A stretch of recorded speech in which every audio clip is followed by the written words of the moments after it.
You are welcome to this session. I always remain Wilson. So today we shall be discussing the dose calculation. I'll be introducing us to dose calculation. So in the earlier video, we saw how to interpret the abbreviation on a prescription. Then we saw on the inscription having the word dose. So it's good to first review the earlier video of abbreviation or interpretation of abbreviations. Now, does. This is the first time you are hearing the word does. So thou shalt explore more about the does. So the dose, what's the dose? The dose is just the amount or the quantity of medication administered by a health worker or taken by a patient at any time. So that amount of medication taken or administered by the health worker at any time to a patient is the dose. Those number of tablets you take, the number of tablets you take, the volume you are given is the dose. The dose can be a single dose, for example, the amount of medicine taken only once. There are those drugs which are taken only once, like the Duamas, Bendazole, and others. I'll be exploring more about that when I start my another series of videos in pharmacology. Uh, Also, the dose can be a daily dose, the amount of medication taken in a day, and this is always subdivided into different times. For example, you can take it 2, 3, or 4 times within a day. So that total amount take within a day is a daily dose. And the total dose is just the total amount of medicine taken or medication taken during the course of therapy or for the duration of therapy. So that amount of drug you're taking for 3 or 4 days is the total dose. And all these ones are coined into one word called a dosage regimen. This is the schedule of dosing or the way how drugs are taken by the patient. That's how I explain the word dosage regimen, the manner in which the drugs are taken or the way in which drugs are taken by the patient, the schedule of dosing. And dosage regimen includes the dose, the route, the frequency, and the duration. Now, this is what we saw in the prescription, this one on the inscription part, to the dosage regimen, which even included the route, the dosage form, and those other things we talked about earlier. Is the dosage regimen. So, how do we measure the dose? Dose can be measured in the following ways. For example, for liquid suspension and other uh, patients can use the calibrated bottle tablet thing which comes on top of the cup. Others use a syringe because the syringe they have a scale. You can easily measure the amount to give to a patient. Intravenous sets for parenteral medication. The teaspoonful and tablespoonful in a home setting. The number of tablets and capsules, because you're taking 2 tablets, that's the dose, which can be converted to strength, as we saw earlier in the expression of strength of medication. Now, it is good to understand this term called posology. Posology is a good term for us to get because if you are going to talk about doses, you have to know about posology. So, what is posology? Posology is derived from Greek words posos, which means how much, and logos, which means a science.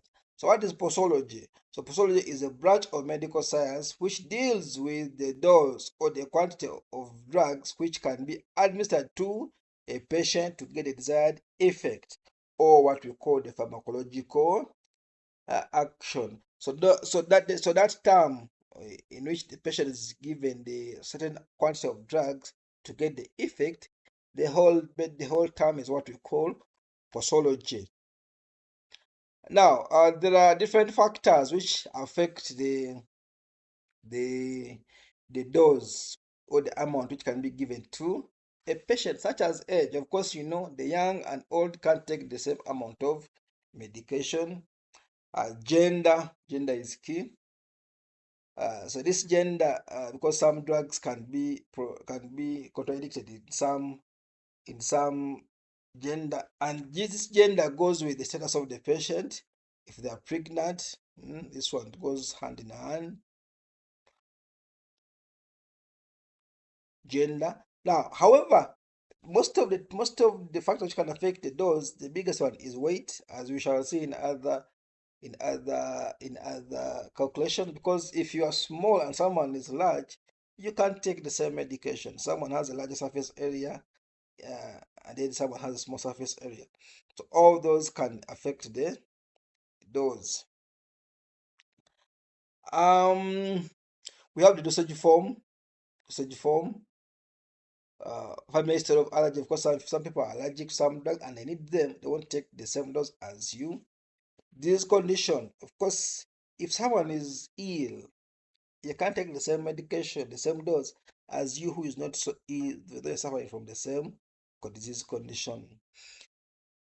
The state of the organs, as you'll be progressing in your school, you understand that most of these drugs are affected by the liver and the kidney.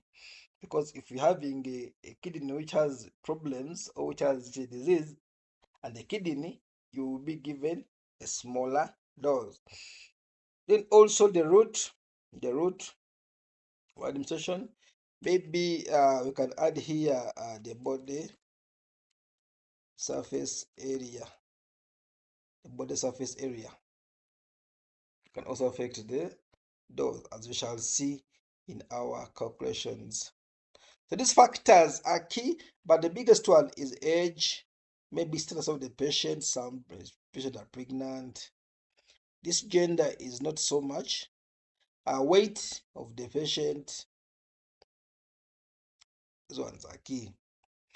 So how do we measure the doses? We saw about the household system, which can be used to measure the doses. So patients and guardians use household items or devices like teaspoonful, tablespoonful, container cups, droppers to measure the amount of medicines which can be taken by the patient. So these ones are used to measure the volume at home, and because they are used routinely because they are convenient. However, the amount which can be measured by them may not always be accurate, but they are used.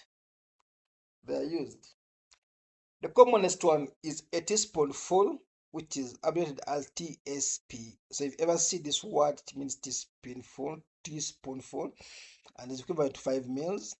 A tablespoonful is equivalent to 15 mils. I didn't want to include the pictures here because they will almost look alike. I'm sure you know the small teaspoonful and the tablespoonful. Not the big one for sauce, but that big tablespoonful used on to measure sugar. Now this is an example which I have brought to assist us in those calculation. For example, a patient is take 1 tablespoonful OTBSP of magnesium oxospecial QID for 2 out of 52. The first question is determine the volume to be taken by the patient. It is always to come from the dose. What's the dose? 1 tablespoonful. And what is its volume? You tell us its volume, which is 15 mils. Daily is taking it QID of 4 times a day. So the total daily volume or total daily dose is 1 tablespoonful 4 times a day. So introducing the multiplication sign, 15 times 4, giving you 60 mils per day. It is important to introduce to us these terms, because if you introduce them, they give you how the calculation will flow. Now, of course, they want total volume to be taken by the patient. You got the duration of therapy, which is 2 out of 52. Interpret it for us, which is 2 weeks or 14 days. So total dose, total volume, total dose or volume is just 14. Just multiply the number of days times the quantity taken per day. So even you could introduce in a formula here, the daily volume times the total duration. You can also introduce in a formula giving you this, the answer you put in a calculator. So question 2, how many bottles of 500 ml magnesium or suspension will be dispensed? So now here we are at the dispensary. Of course, total volume of each bottle is 500. Total volume to be used by the patient is 840 mils. Now, number of bottles is just a simple calculation. The total volume to be used by the patient divided by the total volume of each bottle, giving you 1.68. Of course, you can't give a 1.68. You have to give how many? 2 bottles. Now, the next question could be how many mils of the drug will remain after the duration of therapy? Here it is important to always first, if you said 2 bottles, so how much volume did you dispense? Just multiply times this, you get 1000 mils. So the amount remaining is just the volume dispensed minus the volume used by the patient. Volume used by the patient amount. So it's just a simple calculation. Another question here can follow. How much should you charge the patient if each bottle is costing maybe 3,000 or 5,000? Just multiply these 2 times the money, then you tell us the total amount of money to be charged to the patient. So this has been a short presentation. Now we have very many questions in our Google Classroom. So always log in the Google Classroom app to attempt as many questions as possible, and this will enable us to get the concept of those calculation. Thank you so much for listening to me.